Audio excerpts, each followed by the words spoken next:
കഴിഞ്ഞ ദിവസങ്ങളിൽ എബി എന്നും പറഞ്ഞൊരു സഹോദര സാക്ഷ്യം പറഞ്ഞു. എബിയുടെ സാക്ഷ്യം എന്ന് പറയുന്നത്, എബി മാളയിലുള്ള ആളാണ്. നിങ്ങളത് യൂട്യൂബിലുണ്ട്, നല്ല സാക്ഷ്യമാണ്.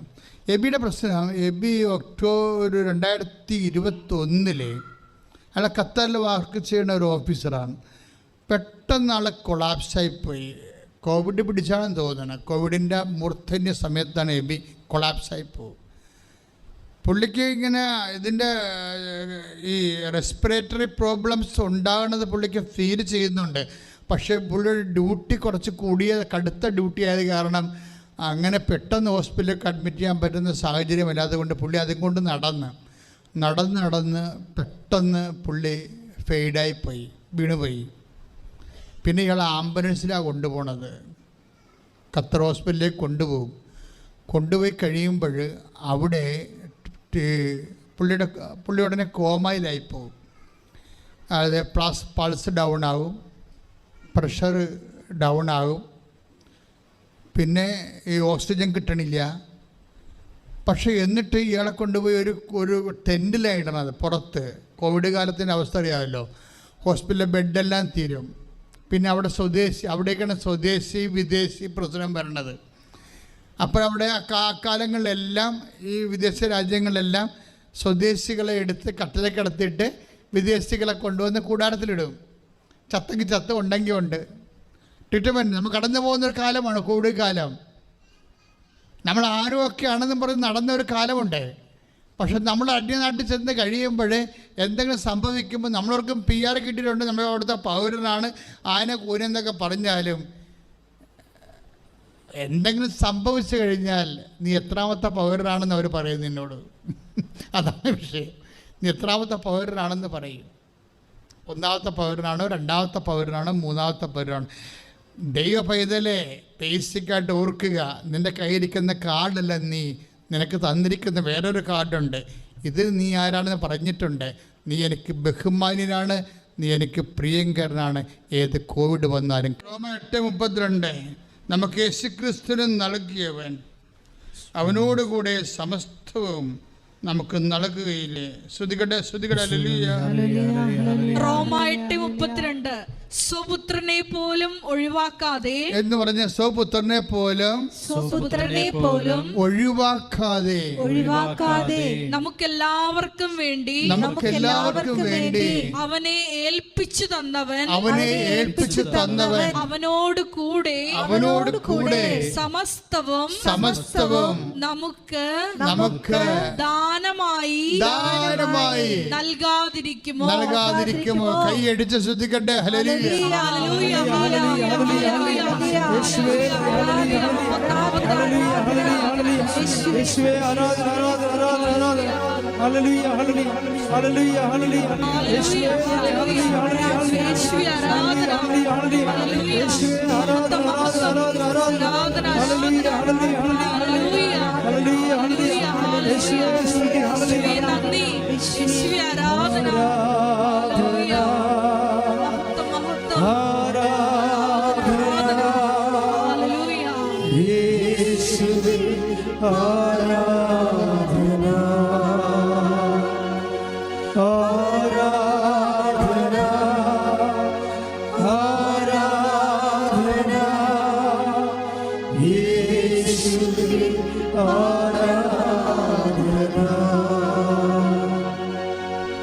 പരിശുദ്ധ പരമദിവ്യകാരുണ്യത്തിന് ആരാധനയും സ്തുതിയും പുകഴ്ചയും ഉണ്ടായിരിക്കട്ടെ. അപ്പം മക്കളെ, ഇത് തമ്മിൽ ചേർത്ത വായിക്കേണ്ടത്. നമ്മുടെ ആസ്തി എന്താണ്, നമ്മുടെ മൂലധനം എന്താണെന്നാണ് ഞാൻ പറഞ്ഞുകൊണ്ടിരിക്കുന്നത് അല്ലേ? ഇതിലൂടെ പരിശുദ്ധാനം പറഞ്ഞുകൊണ്ടിരിക്കുന്നത്. നമ്മുടെ ആസ്തി എന്താണ്? ഇപ്പോൾ അതുൽ ജോർജ് പറഞ്ഞില്ലേ, എൻ്റെ ആസ്തി എൻ്റെ വിശ്വാസമാണെന്ന്. ആരിലാണ് ആ വിശ്വാസം? ആകാശവും ഭൂമിയും സൃഷ്ടിച്ച കർത്താവിലാണ്. എങ്ങനെയുള്ള കർത്താവാണ്? തൻ്റെ മകനേക്കാളും നമ്മളെ ബഹുമാന്യനായി കരുതുന്നവനാണ്. വായിച്ചില്ലേ, നീ എനിക്ക് ബഹുമാന്യനാണ്, എനിക്ക് പ്രിയങ്കരനാണ്. അതൊക്കെ നമുക്കുള്ള സെൽഫ് എസ്റ്റീം വർദ്ധിപ്പിക്കണം. മനസ്സിലായില്ലേ? മറ്റു മനുഷ്യർ നമ്മളെ തള്ളിക്കളഞ്ഞു, ബാങ്കിൽ നമ്മളെ പറഞ്ഞു വിട്ടു, കോളേജിൽ നമ്മളെ പറഞ്ഞു വിട്ടു, വിസ എൻട്രി നമ്മൾ പരാജയപ്പെട്ടു, നമ്മളെ പറഞ്ഞു വിട്ടു. ഇങ്ങനെ ഓരോരോ സംവിധാനങ്ങൾ നിന്നെ കൈവിടുമ്പോഴേ നിനക്ക് വേണ്ടി പറയുന്നവരാണ്, I will not disown you at any cost. ഞാൻ നിന്നെ ഒരു വിധത്തിലും അവഗണിക്കുകയോ, എന്ന് പറഞ്ഞേ, ഞാൻ നിന്നെ ഒരു വിധത്തിലും അവഗണിക്കുകയോ ഉപേക്ഷിക്കുകയോ ഇല്ല എന്ന് അവിടുന്ന് പറഞ്ഞിട്ടുണ്ടല്ലോ. ഓ സോ മൈ ചൈൽഡ്, ഓ ദൈവപൈതലെ, നീ ശ്രദ്ധിക്കുക.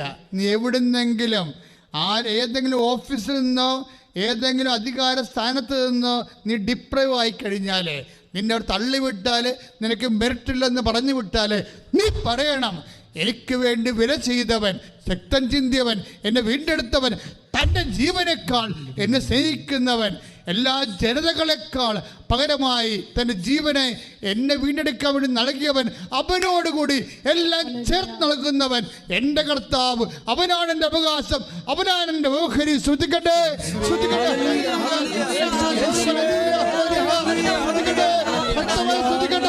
സത്യമായി ശ്രദ്ധിക്കട്ടെ.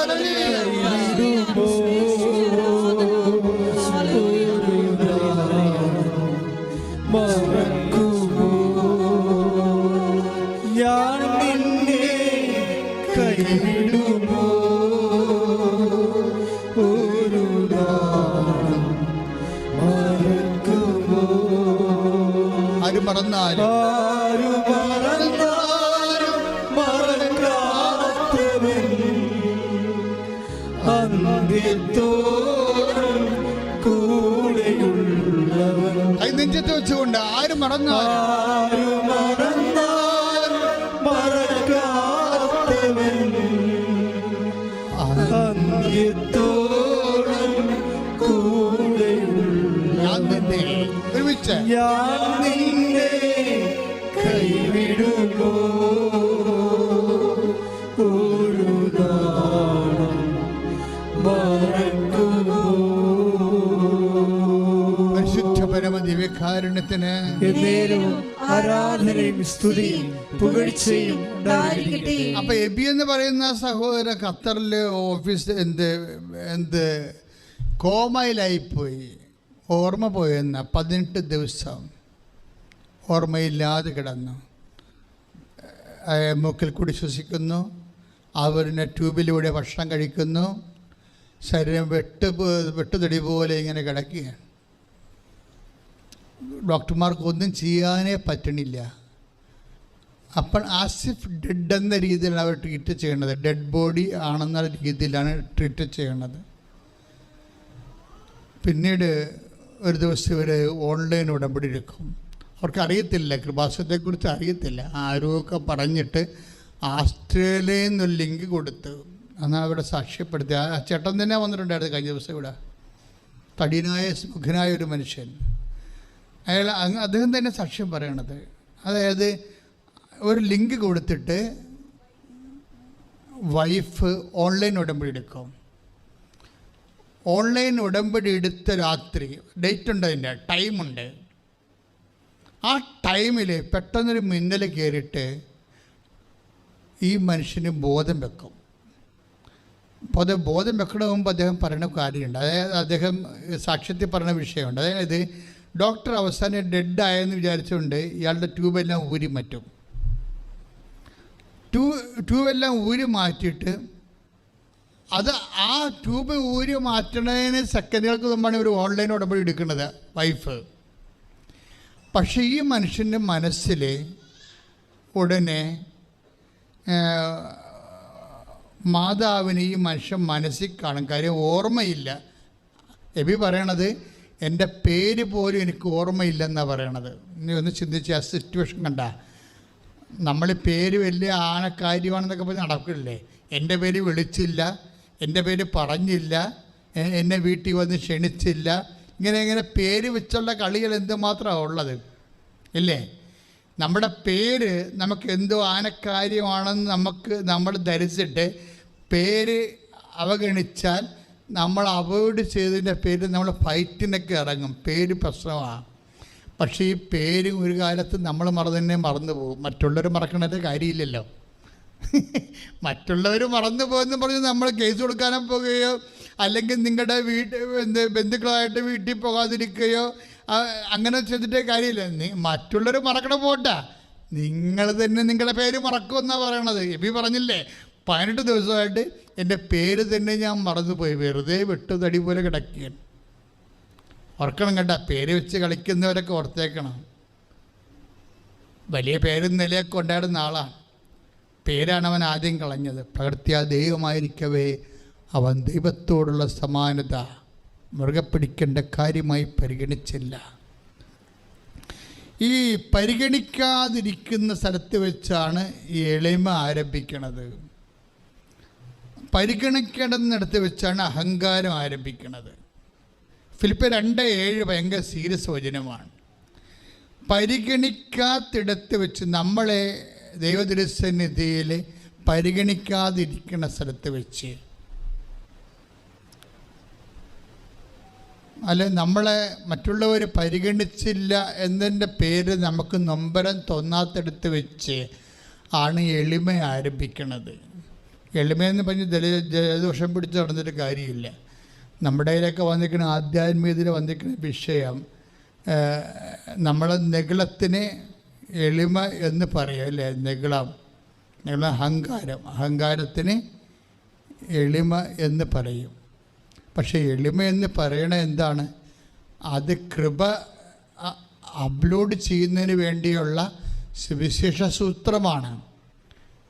ഏതെങ്കിലും കാരണവശാൽ നിന്നെ തള്ളിക്കളയുക, നിന്നെ ഓഫീസിൽ നിന്ന് തള്ളിക്കളയുക, ഇൻ്റർവ്യൂവിന് ഔട്ടാക്കുക എന്നിട്ട് നിങ്ങൾ പറയത്തില്ലേ എന്നേക്കാൾ മാർക്ക് കുറഞ്ഞവരെയാണ് അവരെടുത്തത്, എന്നെ എടുത്തില്ല എന്ന് പറയും. എന്നേക്കാൾ മാർക്ക് കുറഞ്ഞവരെടുത്ത് എന്നെ എടുത്തില്ല, അപ്പോൾ അവരെന്നോടെന്തോ അനീതി കാണിച്ചു എന്നാണ്. എൻ്റെ ദൈവവേദന, നിങ്ങൾക്ക് പരിചയവും ബന്ധമുള്ളവരും ബന്ധമില്ലാത്തവരും നിങ്ങളോട് എന്ത് കാണിച്ചു എന്നുള്ളത് ദാറ്റ് ഡസൻറ്റ് മേക്ക് എനിത്തിങ്. എന്താ കാര്യം? നിങ്ങളോട് നീതി കാണിക്കാൻ ഒരാൾ മാത്രമേ ഉള്ളൂ. ആരാണ്? നിങ്ങൾക്ക് വേണ്ടി ജീവൻ ചൊരിഞ്ഞവൻ. അവൻ നിന്നെ ഫോർസേക്ക് ചെയ്യാത്തടത്തോളം, നിന്നെ അവഗണിക്കാത്തടത്തോളം കാലം നീ നട്ടല്ലോടുകൂടി നിൽക്കണം. അവൻ നിന്നെ എന്താ ഇങ്ങനെ നിൽക്കണം എന്നുണ്ടെങ്കിലുണ്ടല്ലോ, നമുക്ക് ഈ സാന്നിധ്യത്തെക്കുറിച്ച്, ദൈവസാന്നിധ്യത്തെക്കുറിച്ച് ഒരു ബോധം ഉണ്ടാകണം. കാര്യം നമ്മൾക്ക് എന്തുകൊണ്ടാണ് ഇങ്ങനെയൊക്കെയുള്ള സ്ഥലങ്ങളിൽ ഒരു ഉള്ളുപദേശം കിട്ടാത്തത്? എന്തുകൊണ്ടാണ്? അതായത് നിങ്ങൾക്ക് ഉള്ളുപദേശം കിട്ടണില്ലെങ്കിൽ you are cease to exist as a Christian. ഒരു ക്രിസ്ത്യൻ നിലയിൽ നിങ്ങൾ അസ്തമിച്ചിരിക്കുകയാണ്. എന്തുകൊണ്ടാണ്? ഉള്ളുദ്ദേശം എന്ന് പറയുന്നത്, എന്തെങ്കിലും നമ്മൾക്ക് ഇടറവോ ഒരു പരാജയമോ സംഭവിച്ചാൽ ഉടനെ നമ്മുടെ ഉള്ളിൽ നിന്ന് നീ വലത്തോട്ട് എത്ര വചനം 20 30:21 വായിച്ചോളൂ. ഉള്ളുദ്ദേശം പറഞ്ഞോളൂ. ഏശയ്യാ 30:21 എന്താ പറയണത്? വലത്തോട്ടോ ഇടത്തോട്ടോ തിരിയുമ്പോൾ, നീ വലത്തോട്ടോ ഇടത്തോട്ടോ തിരിയുമ്പോൾ നിന്റെ കാതുകൾ പിന്നിൽ നിന്ന് ഒരു സ്വരം ശ്രവിക്കും. ഇതാണ് വഴി, ഇതിലേ പോവുക. അപ്പൊ ഉള്ളിൽ നിന്ന് ഉള്ള് ഉപദേശം എന്നും പറഞ്ഞ് ഒരു ആധ്യാത്മികമായ കമ്മ്യൂണിക്കേഷൻസ് ഉണ്ട്. ഇത് എപ്പോഴാണ് വരണമെന്ന് വെച്ച് കഴിഞ്ഞാൽ, ഇത് നമ്മൾ വളരെ ശ്രദ്ധിക്കണം ഉടമ്പടി എടുക്കുമ്പോൾ. കാര്യം പരിശുദ്ധാത്മാവിനെ നിർവീര്യമാക്കുകയോ ദുഃഖിപ്പിക്കുകയോ ചെയ്ത ആ സാഹചര്യങ്ങൾ ഉടമ്പടിക്കാർ അവോയ്ഡ് ചെയ്യണം. കാരണം പരിശുദ്ധാത്മാവ് ഇപ്പോൾ എഫേസ്യസ് 4:30, 1 തെസ്സലോനിക്കർ 5:19 എന്ന് വായിച്ചോളൂ. ശ്രുതികട്ടെ. എഫേസ്യസ് 4:30 പറഞ്ഞോളൂ. രക്ഷയുടെ ദിനത്തിന് വേണ്ടി, പറഞ്ഞ രക്ഷയുടെ ദിനത്തിന് വേണ്ടി നിങ്ങളെ മുദ്രിതരാക്കിയ ദൈവത്തിന്റെ പരിശുദ്ധാത്മാവിനെ വേദനിപ്പിക്കരുത്. മനസ്സിലായില്ലേ? ഈ ഉള്ളുപദേശം കിട്ടാത്തത് എന്താണെന്നറിയാമോ? പരിശുദ്ധാത്മാവ് വേദനിച്ചിരിക്കണ കൊണ്ടാ. എന്തുകൊണ്ടാണ് പരിശുദ്ധാത്മാവ് വേദനിച്ചിരിക്കുന്നത്? നിങ്ങൾ വേറെ അരൂപിക്ക് കൂടുതൽ പ്രാധാന്യം കൊടുക്കുന്നത് കൊണ്ടാണ്. ദുഷ്ടാരൂപി, മനുഷ്യാരൂപിക്കൊക്കെ അല്ലേ? അതായത് വിനയപ്പെടാതിരിക്കുമ്പോൾ നിങ്ങൾ ഒരു മത്സരത്തിലാണ്. നിങ്ങളൊരു മത്സരത്തിലാണെങ്കിൽ നിങ്ങളെ ബൂസ്റ്റ് ചെയ്തിരിക്കുന്നത് ഹ്യൂമൻ സ്പിരിറ്റാണ്, ദൈവാരൂപിയല്ല, പരിശുദ്ധാരൂപിയാണ്. കാരണം ദൈവത്തെ നഷ്ടപ്പെടാതിരുന്ന കാലം വേറെ ബന്ധമോ സ്വന്തമോ എന്ത് നഷ്ടപ്പെട്ട എന്നാ? അവളെന്നെ ഫോൺ വിളിച്ചിട്ട് കുറേ നാളായി, സാരമില്ല. ഇത് നിങ്ങൾക്ക് ഫീൽ ചെയ്യുന്നുണ്ടെങ്കിൽ എന്തോ ഒരു കുഴപ്പമുണ്ടെന്ന് എൻ്റെ അർത്ഥം.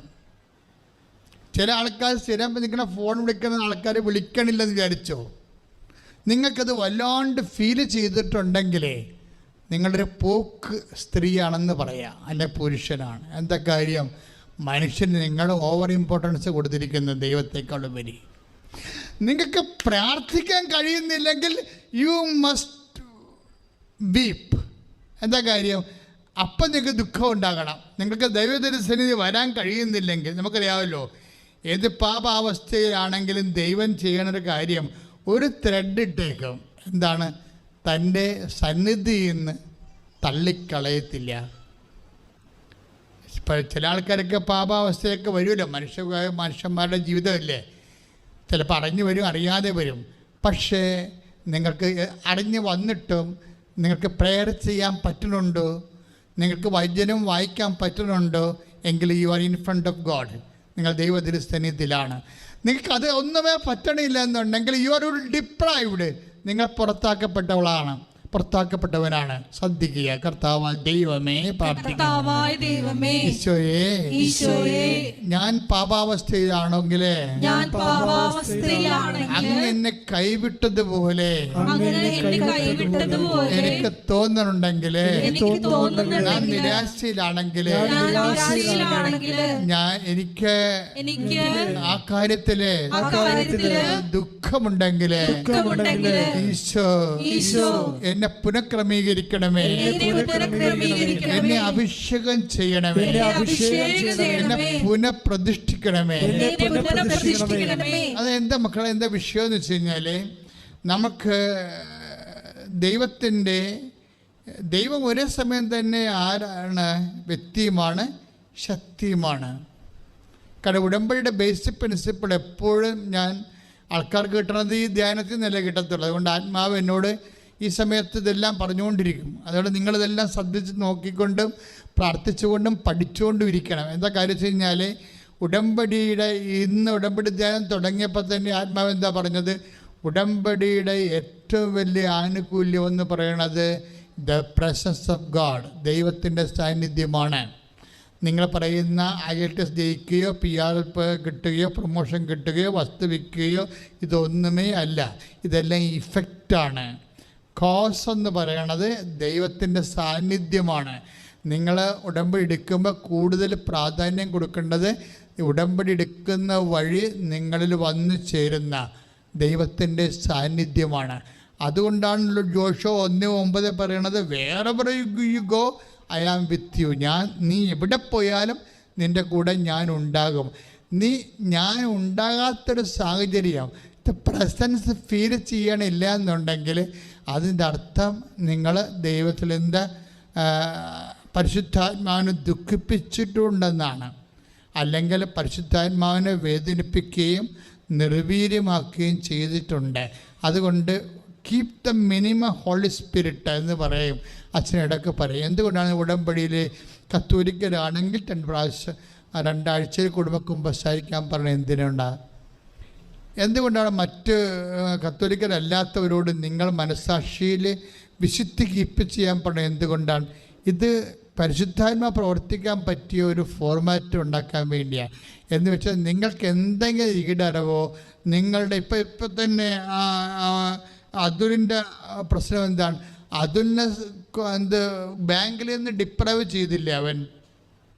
ബാങ്ക് മാനേജർ പറഞ്ഞില്ലേ, നിങ്ങൾക്ക് സിവിൽ പോയിൻറ്റ്സ് കുറവാണ്, അതുകൊണ്ട് ഇത് കിട്ടാനൊരു മാർഗ്ഗവും ഇല്ല എന്ന് പറഞ്ഞു വിട്ടില്ലേ?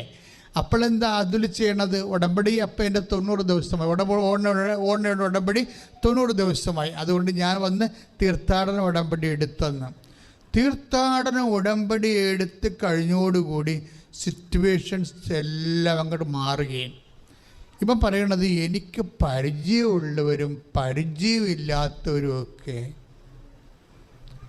ചുമ്മാ പണം എനിക്ക് തരാൻ തുടങ്ങിയെന്ന്. അടുപ്പക്കാരും അടുപ്പമല്ലാത്തവരും എല്ലാം കാര്യങ്ങൾ അറിഞ്ഞ് തിരക്കി വന്ന് അങ്ങനെ എനിക്ക് യൂണിവേഴ്സിറ്റി കൊടുക്കാനുള്ള ഈ കണ്ടീഷണൽ ഓഫർ ലെറ്റർ മാറ്റിയിട്ട് കറക്റ്റ് ഓഫർ ലെറ്റർ ആക്കാൻ വേണ്ടി എനിക്ക് 7.5 ലക്ഷം രൂപ വേണമായിരുന്നു.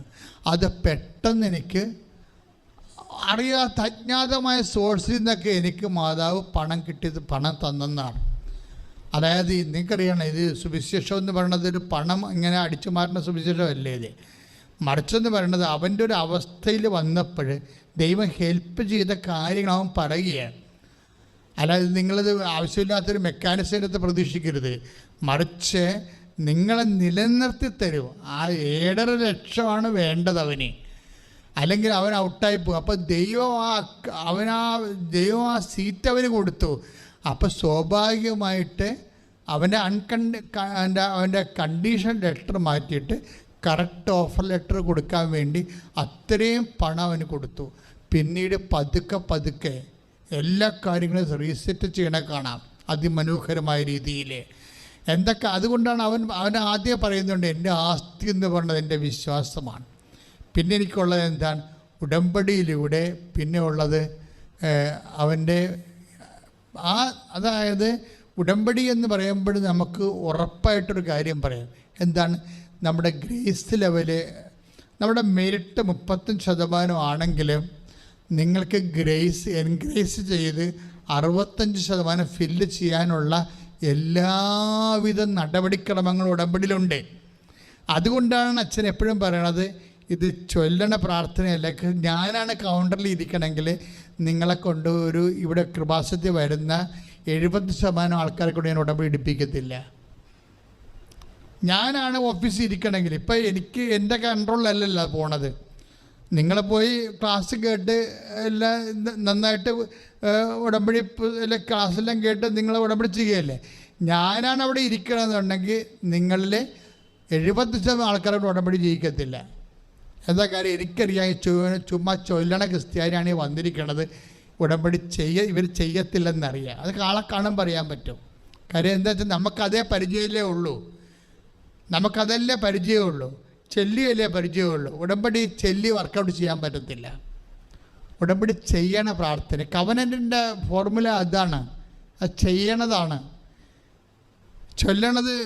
ചൊല്ലണത് എന്തുകൊണ്ടാണ് കൗണ്ടഡ് ആകണമെന്ന് അറിയാമല്ലോ. ചെല്ലണ്ടെന്ന് അച്ഛൻ പറയത്തില്ല. ചൊല്ലണതിൻ്റെ അകത്തുള്ള പ്രശ്നം എന്തെന്ന് ചോദിച്ചാൽ അതിൻ്റെ ഔട്ട്പുട്ട് 20% ഉള്ളു. എന്താ കാര്യം? എന്തുകൊണ്ടാണ് ചൊല്ലണത് ഇഫക്റ്റ് ആകാൻ കാര്യം? 20% എങ്കിലും ഇഫക്റ്റ് ആകാൻ കാരണം അതിൻ്റെ റോമാലേഖനം 9:10 എന്താണ്? യേശു കർത്താവാണെന്ന് അധരം കൊണ്ട് ഏറ്റുപറയണം. അപ്പോൾ ഈ അധരം കൊണ്ട് ഏറ്റുപറച്ചിലുണ്ട്.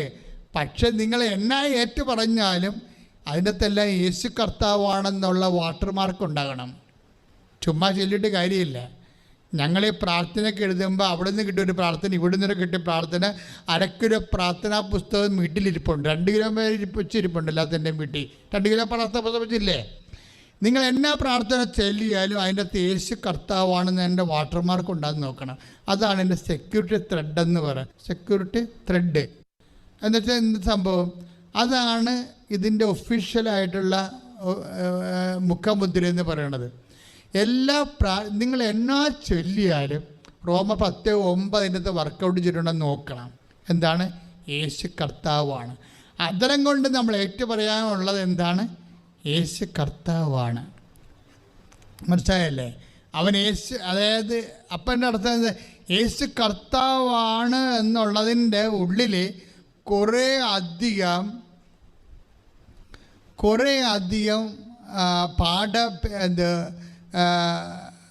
തർജ്ജിമകളുണ്ട്. ഇതെല്ലാം അതായത് ആത്മാവിൻ്റെ തർജ്ജിമകൾ. ഒരു വചനം കേൾക്കുമ്പോൾ ആത്മാവ് തർജ്ജിമ ചെയ്യണ ഉടനെ വചനം നമ്മൾ കേൾക്കുമ്പോൾ അതിൻ്റെ അകത്ത് ആത്മതർജ്ജിമ നൽകണം. ഉടനെ ഓട്ടോമാറ്റിക്കായിട്ട് വരണം.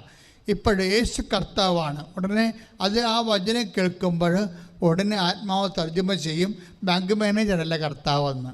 അതാണ് സാധനം, അതാണ് തർജ്ജമ എന്ന് പറയണത്. ഇത് നിൻ്റെ ജീവിതമായിട്ട് ബന്ധപ്പെട്ടിരിക്കുകയാണ്. ഇപ്പോഴേ കുവൈറ്റിലെ ഖത്തറിലെ ഡോക്ടർമാർ എബിയോട് പറഞ്ഞു ഡെഡ് ബോഡിയാണ്, ഇനി ഒന്നും ചെയ്യാനില്ലെന്ന് പറയും, അല്ലേ? ഒന്നും ചെയ്യാനില്ല എന്ന് പറയും. അപ്പോൾ അങ്ങനെ ആ ബോധമില്ല, സ്വന്തം പേര് പോലും മറന്ന മനുഷ്യൻ്റെ ഉള്ളിൽ തെളിഞ്ഞു നിൽക്കണ ഒരു രൂപമുണ്ട്. ആ ബോധം പോയി സ്വന്തം പേര് പോലും മറന്നു പോയ ആളിന് ബോധം വന്നപ്പോൾ വൈഫ് ഈ കൃപാസനം മാതാവിൻ്റെ രൂപം കാണിച്ചു കൊടുക്കും. ഈ മാതാവിൻ്റെക്ക് എന്നാണ് ഉടമ്പടി ചെയ്തിരിക്കണമെന്ന് പറയുമ്പോഴാണ് ഈ മനുഷ്യൻ കരയണ പോലെയാകും. എന്താണ്? എനിക്ക് ബോധമില്ല, എൻ്റെ ഓർമ്മയെല്ലാം പോയ സമയത്ത് എൻ്റെ ഹൃദയത്തിൽ തെളിഞ്ഞത് ഞാൻ ഒരിക്കലും ഈ ജന്മത്തെ കാണാത്ത ഈ മാതാവിൻ്റെ രൂപമാണല്ലോ എന്ന് കൈയിടിച്ച് കർത്താൻ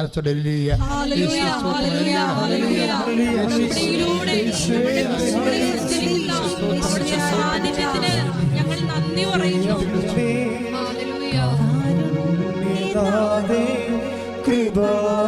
കൃപാസനമാതേ മരിയാമ്പി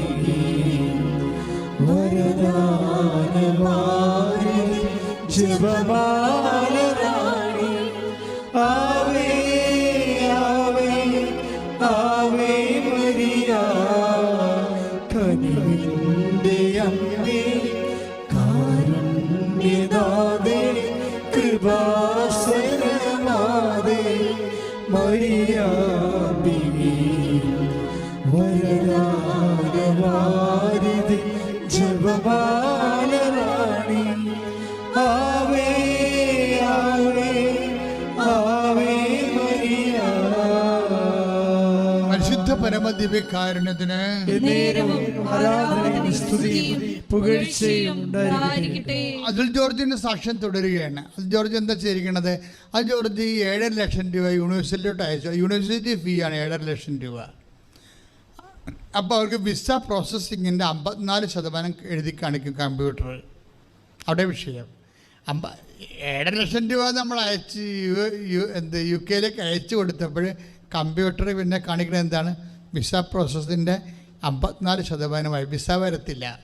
വിസ വരണമെന്നുണ്ടെങ്കിൽ അത് പിന്നീട് 70 പിന്നെ 80 100 പോയിൻ്റ് ആകുമ്പോൾ മാത്രമേ വിസ ഇഷ്യൂ ചെയ്യത്തുള്ളൂ.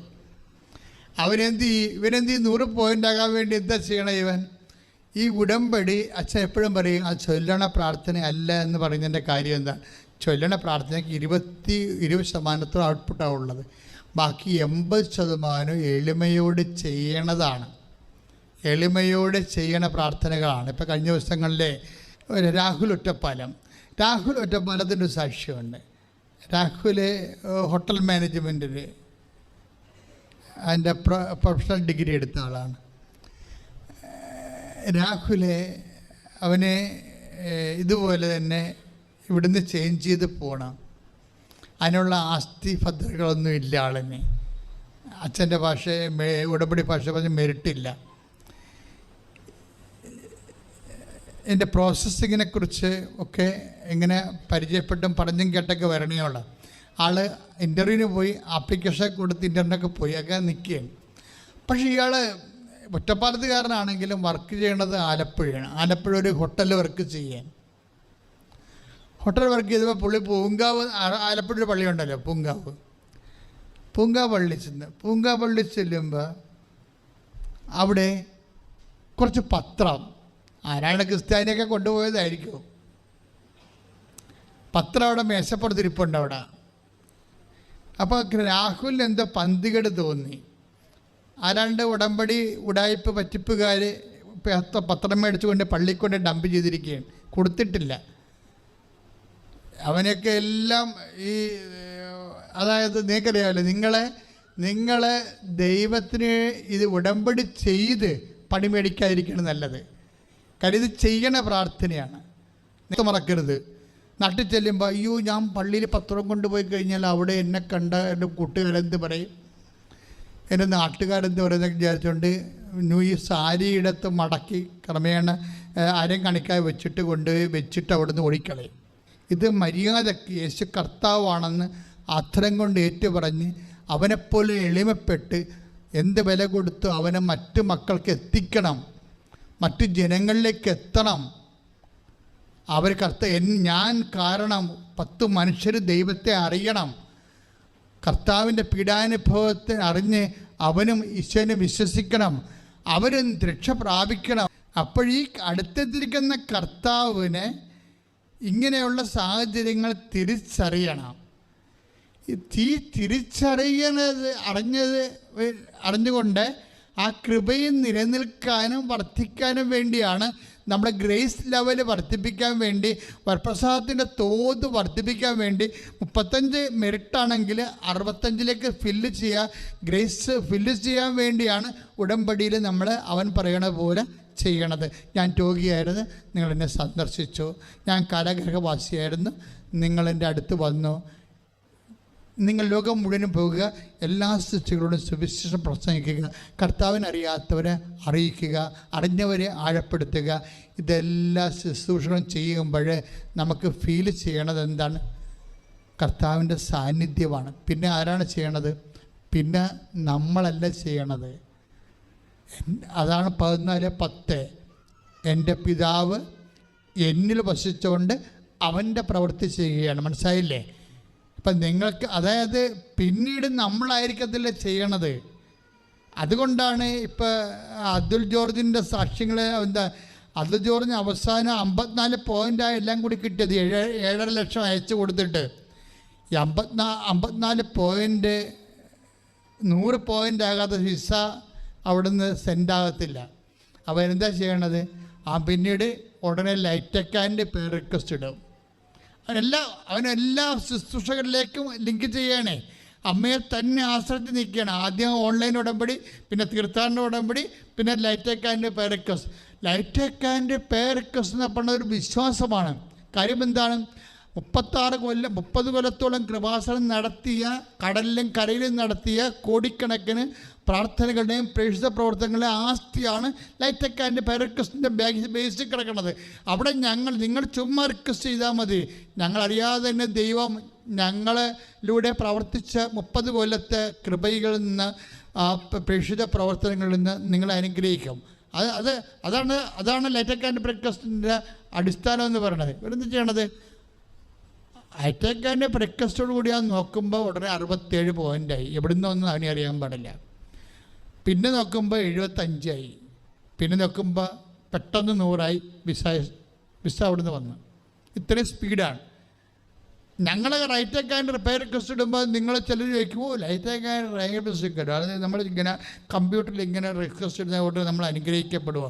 നിങ്ങൾ ആദ്യം അത് ബേസിക് എന്താണെന്ന് ഞാൻ ആദ്യമേ ലൈറ്റക്കാൻ്റെ പേര് റിക്വസ്റ്റ് വന്നപ്പോൾ ഞാൻ പറഞ്ഞു, ഇതെന്ന് പറയണത് ഇവിടെ മധ്യസ്ഥ പഠനം നടത്തുന്നത് മാത്രമല്ല, മറിച്ച് 30 കൊല്ലം 1.5 ലക്ഷം ആൾക്കാരെ കൊണ്ടല്ലേ ജോമാല റാലി നടത്തുന്നത്. 2.5-10-20 കിലോമീറ്റർ. അങ്ങനെ എത്ര വർഷമായി നടത്തുന്നതാണ്. ഇവിടെ തന്നെ 1 വർഷം മുഴുവനും രാത്രിയും പകലും ജപമാല നടന്ന സ്ഥലമാണ്. ഇങ്ങനെ മാറി മാറി ജപമാല ഗ്രൂപ്പുകൾ വന്ന് പ്രാർത്ഥിച്ചുകൊണ്ട് പോയ സ്ഥലം. കടലിലും കരയിലും പ്രേക്ഷിത പ്രവർത്തനം നടത്തിയതാണ്. അതിൻ്റെയൊക്കെ ഇങ്ങനെ ദൈവമായിട്ട് ജീവനെ പോലെ ദൈവത്തിൻ്റെ അടുക്കന്ന് നിഴലിപ്പറ്റി ഇങ്ങനെ നടന്നിട്ടല്ലേ അമ്മ പ്രത്യക്ഷപ്പെട്ടത്. അമ്മ പ്രത്യക്ഷൻ്റെ ഭാഗമായിട്ടല്ലേ നമുക്ക് പിന്നീട് ഉടമ്പടി തന്നത്. ഉടമ്പടി തന്നതിൻ്റെ ഭാഗമായിട്ടല്ലേ നിങ്ങളിവിടെ ഇരിക്കണത്. ഇത് ഒറ്റടിക്ക് സംഭവിച്ചല്ലോ, 36 കൊല്ലത്തിനുള്ളിൽ പ്രോസസ് ബൈ പ്രോസസ്സ് സംഭവിച്ചതാണ്. അപ്പം ഞാൻ നിങ്ങളോട് എന്തെങ്കിലും പറയുന്നുണ്ടെങ്കിലേ അനുഭവിക്കാത്ത ഒരു കാര്യം പറഞ്ഞു തരുന്നിട്ടില്ല. ഏതെങ്കിലും പുസ്തകം വായിച്ച ഒരു കാര്യം ഞാൻ പറഞ്ഞിട്ടില്ല. എൻ്റെ ജീവിതത്തിൽ ഞാൻ തൊട്ട കണ്ട കേട്ട ദൈവം അത് നിങ്ങൾക്ക് പാസ് ചെയ്ത് തരികയാണ്. അതുകൊണ്ടാണ് നിങ്ങൾ ഷാർപ്പായിട്ട് അതുപോലെ തന്നെ അവൻ പറയണ പോലെ ചെയ്തുകൊണ്ട് ദൈവത്തിൻ്റെ സാന്നിധ്യത്തിൻ്റെ അഭിഷേക രൂപങ്ങളായി മാറാൻ ദൈവം അനുഗ്രഹിക്കട്ടെ. ശ്രുതികട്ടെ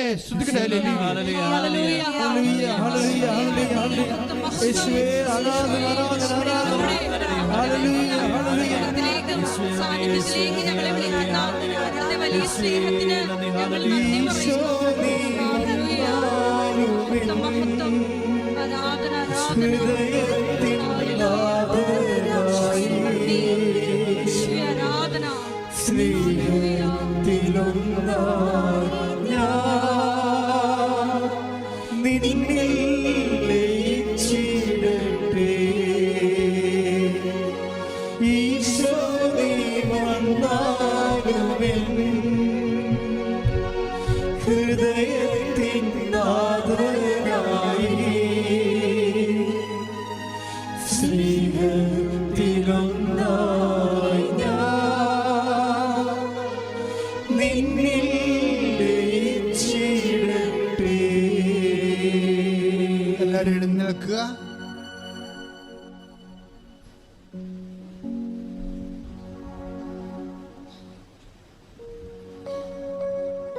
പ്രിയമുള്ളവരെ, രോഗമുള്ളിടത്ത് കൈകൾ വെക്കേണ്ടതാണ്.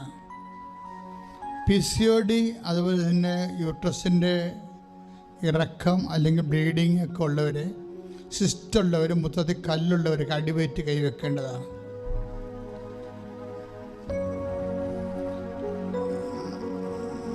കരളിന് അസുഖമുള്ളവർ നെഞ്ചിന് കൂടിൻ്റെ അവിടെ കൈവെക്കേണ്ടതാണ്. ഹൃദയത്തിൻ്റെ അസുഖമുള്ളവർ ഇടതുവശത്ത് കൈവെക്കേണ്ടതാണ് നെഞ്ചിൽ. സ്പോണ്ടിലോസിസ് തൈറോയ്ഡ് രോഗികൾ തൊണ്ടയിൽ കൈവെക്കേണ്ടതാണ്. പിന്നെ കുറേ രീതിയിലുള്ള രോഗങ്ങൾ, അലർജി രോഗങ്ങൾ, പ്രഷർ രോഗങ്ങൾ, ഷുഗർ രോഗങ്ങൾ, വാതരോഗങ്ങൾ, അവരെല്ലാവരും ശിരസിൽ കൈവെക്കേണ്ടതാണ്. മക്കളില്ലാത്തവർ അടിവയറ്റ് കൈവച്ച് പ്രാർത്ഥിക്കേണ്ടതാണ്. കൃപാസ്ഥാനത്താൻ്റെ ജീവനോടെ പ്രത്യക്ഷപ്പെട്ട മാതാവിൻ്റെ മധ്യസ്ഥതയിലാണ് പ്രാർത്ഥിക്കുന്നത്. 10,000 മനുഷ്യരെടുത്ത ഉടമ്പടിയുടെ ഇന്നും പ്രാർത്ഥിച്ചുകൊണ്ടിരിക്കുന്ന പ്രാർത്ഥനയുടെ അടിസ്ഥാനത്തിൽ കർത്താവേ, നിന്റെ തിരുമുറുപാടും വലതുകരം മക്കളുടെ ശിരസിലേക്ക് വെക്കണമെന്ന് പ്രാർത്ഥിക്കുന്നു. സ്വർഗീയപ്പ, പിതാവായ ദൈവമേ, അങ്ങേ പുത്രനായ യേശുക്രിസ്തുവിന്റെ നാമത്തിൽ അപ്പോസ്തലന്മാരെ പോലെ പ്രാർത്ഥിക്കുന്നു. എല്ലാ വിശുദ്ധന്മാരെ, മാലാഖമാരെ, രക്തസാക്ഷികളെ, ഈ അൾത്താരെ ജീവനോടെ പ്രത്യക്ഷപ്പെട്ട പരിശുദ്ധമ്മ ദേവമാതാവേ, ഇപ്പോഴെല്ലാവർക്കും വേണ്ടി മധ്യസ്ഥം വഹിക്കണമേ. കർത്താവിൻ്റെ രക്തം നിങ്ങളിലേക്ക് തളിക്കപ്പെടട്ടെ. ഓൺലൈനിൽ പ്രാർത്ഥിക്കുന്ന മക്കളെ, ഈ ധ്യാനം എപ്പോഴെല്ലാം എവിടെയെല്ലാം വെച്ച് ആരെല്ലാം എന്നെല്ലാം കൂടുന്നു അവിടെയെല്ലാം കർത്താവിൻ്റെ രക്തം പ്രവർത്തിക്കട്ടെ. കർത്താവിൻ്റെ രക്തം തളിക്കപ്പെടട്ടെ. ഈശോ സന്ധിബന്ധങ്ങളിൽ കർത്താവിൻ്റെ രക്തം നിറയട്ടെ. ഈശോ മാംസപേശികളിൽ കർത്താവിൻ്റെ രക്തം നിറയട്ടെ. ഈശോ രക്തഞരമ്പുകളിൽ കർത്താവിൻ്റെ രക്തം നിറയട്ടെ. ഈശോ ഉള്ളംകാലും ഉച്ചവരെ കർത്താവിൻ്റെ രക്തം നിറയട്ടെ. ഈശോ യേശുക്രിസ്തു ഉന്നതമായ നാമത്തിൽ സഭയുടെ അധികാരത്തിൽ കുരിശിൻ്റെ അടയാള ദൈവികമായ ശക്തിയാൽ കർത്താവിൻ്റെ സൗഖ്യം നിറയട്ടെ. അസ്ഥികളിൽ കർത്താവ് സൗഖ്യം നിറയട്ടെ. പേശികളിൽ കർത്താവിന് സൗഖ്യം നിറയട്ടെ. എല്ലാം കർത്താവ് ഉള്ളംകാൽ ഉച്ചവരെ കർത്താവ് വിശുദ്ധ രക്തത്തെ കഴുകണമെന്ന് പ്രാർത്ഥിക്കുന്ന വിസർപ്പ രോഗങ്ങൾ, സോറിയാസിസ് രോഗങ്ങൾ, വെരിക്കോസിൻ്റെ അസുഖങ്ങൾ, പുഴുനഖത്തെ അസുഖം പോലെ കർത്താവ് എല്ലാം കർത്താവ് അങ്ങ് ഏറ്റെടുക്കണമെന്ന് പ്രാർത്ഥിക്കുന്നു. നമ്മുടെ രോഗങ്ങളാണ് അവൻ വഹിച്ചതെന്ന് പറഞ്ഞ കർത്താവ് ആ വചന അനുസ്മരിച്ച് പ്രാർത്ഥിക്കുന്ന കർത്താവ്, നീ രോഗങ്ങൾ ഏറ്റെടുക്കണമെന്ന് പ്രാർത്ഥിക്കുന്ന കർത്താവ്. സ്പോണ്ടിലോസിൻ്റെ കർത്താവ്, തകരാറുകൾ കർത്താവ്, ഈശോയെ മുടിക്കൊഴിയുന്ന കർത്താവ്, കണ്ണിന് കാഴ്ചക്കുറവുള്ളവർ, ചെവിക്ക് കേൾവിക്കുറവുള്ള കർത്താവ്, പല്ലിന് വേദന ഉള്ളവർ, തൊണ്ടയ്ക്ക് വേദന ഉള്ളവർ, തൊണ്ടയ്ക്ക് വീക്കമുള്ളവർ കർത്താവ്, എല്ലാം കർത്താവ്, മഞ്ഞപ്പിത്തത്തിൻ്റെ രോഗമുള്ളവർ കർത്താവ്, രക്തത്തിൽ വേറെ അണുക്കൾ കയറിയിട്ടുള്ള ഒരു കർത്താവ്, ഈശോയെ എല്ലാം സ്പർശിക്കണമേ കർത്താവ്. കർത്താവിൻ്റെ തിരുമുറുവാണെന്ന് വലതുകരം അടിപ്പടർ പോലെ വൈദ്യാഘാതം പോലെ ദൈവികമായ ശക്തി ഇറങ്ങട്ടെ. അടിപ്പടർ പോലെ വൈദ്യാഘാതം പോലെ ദൈവികമായ ശക്തി ഇറങ്ങട്ടെ കർത്താവ്. മക്കളില്ലാത്തവർ, ബീജം ഉത്പാദിപ്പിക്കപ്പെടാത്തവർ, കൗണ്ടില്ലാത്തവർ, ബീജത്തിന് ഓട്ടമില്ലാത്തവർ, ഗർഭാശയം ചുരുങ്ങുന്നവർ, ഗർഭാശയം ഇടിയുന്നവരെല്ലാം കർത്താവിനെ അടിവയറ്റ് കഴിച്ച് പ്രാർത്ഥിക്കട്ടെ. കർത്താവിനെ കരുണ ചൊരിയട്ടെ. കർത്താവ് സംസാരിക്കാത്ത കുഞ്ഞുങ്ങൾ, ഓട്ടിസമുള്ള കുഞ്ഞുങ്ങൾ, ഹൈപ്പർ ആക്ടിവിറ്റി ഉള്ള കുഞ്ഞുങ്ങൾ എല്ലാം കർത്താവ് സ്പർശിക്കട്ടെ. ഈശോ, മാരക രോഗികൾ കർത്താവ്, തീരാവേദനയുള്ളൊരു കർത്താവ്, എപ്പിലെപ്സി രോഗമുള്ളൊരു കർത്താവ് അങ്ങ് സ്പർശിക്കട്ടെ എന്ന് പ്രാർത്ഥിക്കുന്നു. കർത്താവിന്റെ കണ്ണച്ചെറിയട്ടെ, കർത്താവിന്റെ കണ്ണച്ചെറിയത് അടിപ്പെടുന്ന പോലെ വൈദ്യാഘാതം പോലെ ദൈവികമായ ശക്തി ഒഴുകട്ടെ. മാരക രോഗങ്ങൾ, നടുവ് രോഗങ്ങൾ, കിഡ്നി രോഗങ്ങൾ, കരൾ രോഗങ്ങൾ, പങ്ക്രിയാസ് രോഗങ്ങൾ, സ്പോണ്ടിലോസിസ് രോഗങ്ങൾ, സ്പൈനൽ കോഡിന്റെ രോഗങ്ങൾ, ക്രിസ്തുവിന്റെ ഉന്നതമായ നാമത്തില് ബ്രെയിൻ രോഗങ്ങൾ, ശ്വാസകോശ രോഗങ്ങൾ, സിസ്റ്റ് രോഗങ്ങൾ, മുഴ രോഗങ്ങൾ, ക്യാൻസർ രോഗങ്ങൾ ക്രിസ്തുവിന്റെ ഉന്നതമായ നാമത്തിൽ മാറിപ്പോകട്ടെ. ശ്രുതിക്കട്ടെ, ശ്രുതിക്കട്ടെ, ശ്രുതിക്കട്ടെ. ഹല്ലേലൂയ, ഹല്ലേലൂയ, ഹല്ലേലൂയ, ഹല്ലേലൂയ. യേശുവേ ആരാധന, ആരാധന. ശ്രുതിക്കട്ടെ, ഹല്ലേലൂയ, ഹല്ലേലൂയ, ഹല്ലേലൂയ.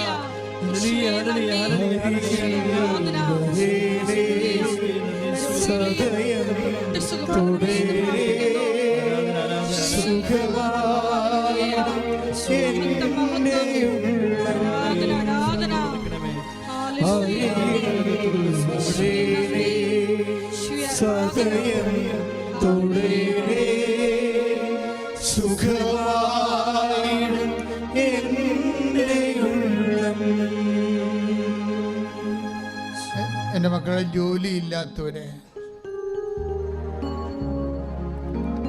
ടെസ്റ്റുകൾ എഴുതി നിൽക്കുന്നവരെ,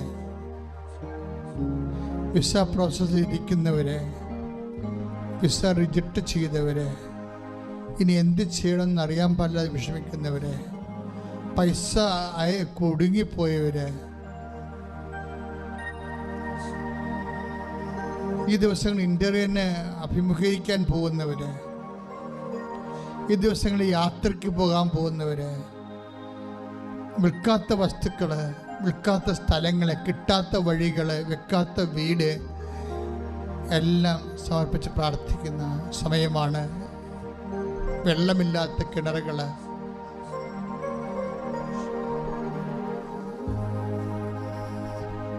ആരും ഒന്നും സഹായിക്കാനില്ലാത്തവര്,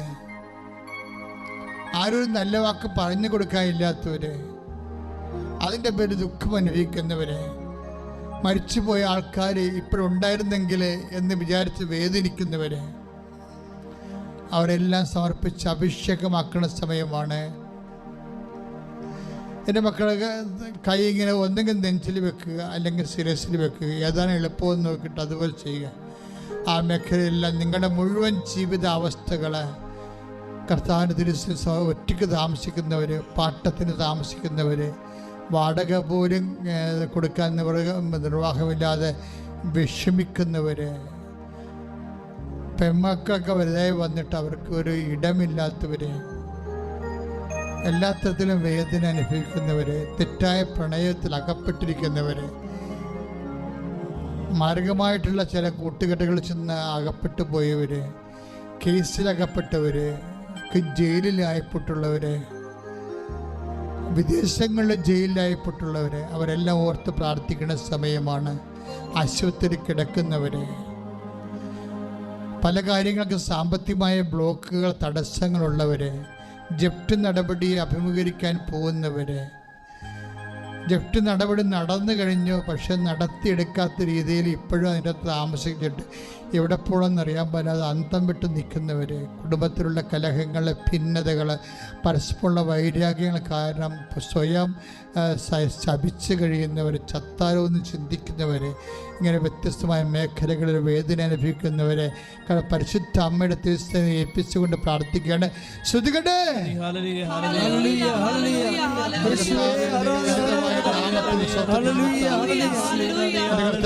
ഉന്നതമായ നാമത്തിൽ സ്വന്തം ചെയ്ത കർത്താവ്, ഓരോ മക്കളെ സ്പർശിക്കുന്ന കർത്താവ്, വ്യത്യസ്തങ്ങളായ ജീവിതാവസ്ഥകളിൽ വേദനിച്ച് കഴിയുന്നവരുടെ, തടസ്സങ്ങളുള്ളവരും ദോഷങ്ങളുള്ളവർ കർത്താവ്, ബന്ധത്തിൽ അകപ്പെട്ടിരിക്കുന്ന ഉന്നതമായ നാമത്തിൽ സഭയുടെ കുരിശിന്റെ അടയാളം 36 വർഷം ഞാൻ അർപ്പിച്ച കൃപാനയുടെ യോഗ്യതയാൽ കൃപാസ്ഥാനെ ജീവനോടെ പ്രത്യക്ഷപ്പെട്ട മാതാവിന്റെ മധ്യസ്ഥത്തിലെ മാരക രോഗങ്ങൾ, തടസ്സങ്ങൾ, ജീവിത ദുരിതങ്ങൾ, തടസ്സങ്ങൾ യേശുവിന്റെ നാമത്തിൽ മാറിപ്പോകട്ടെ. ശ്രുതികട്ടെ, ശ്രുതികട്ടെ.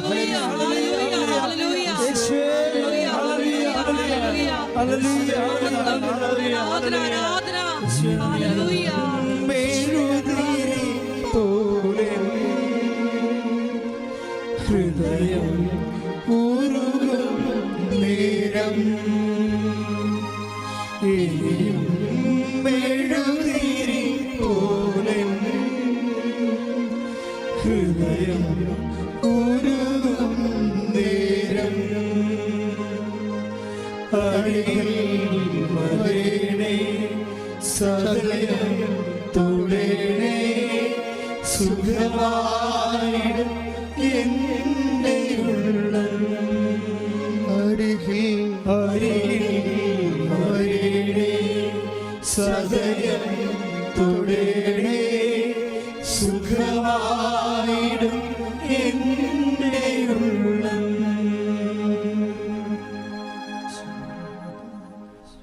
മുട്ട നീക്കുക. സമാപന ആശീർവാദം.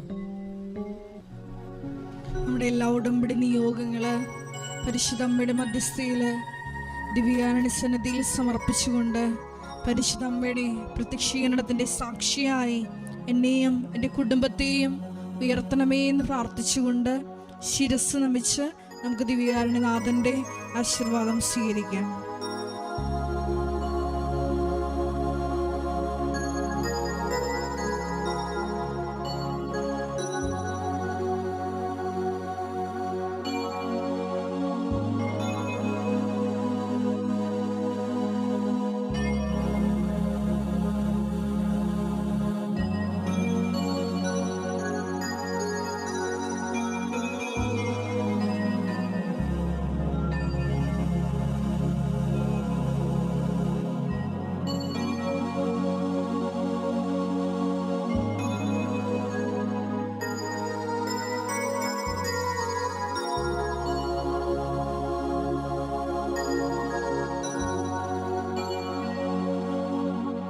പരിശുദ്ധ പരമമാ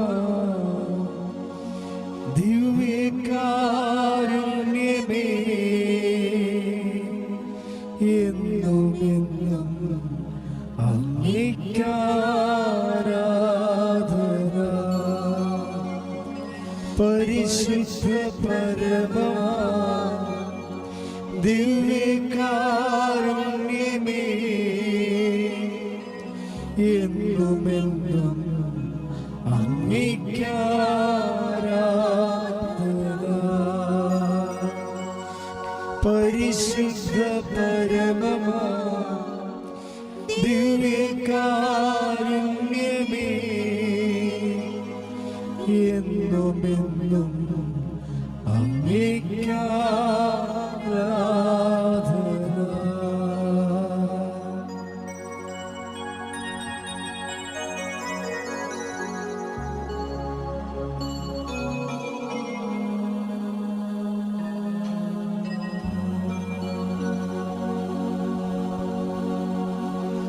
Ave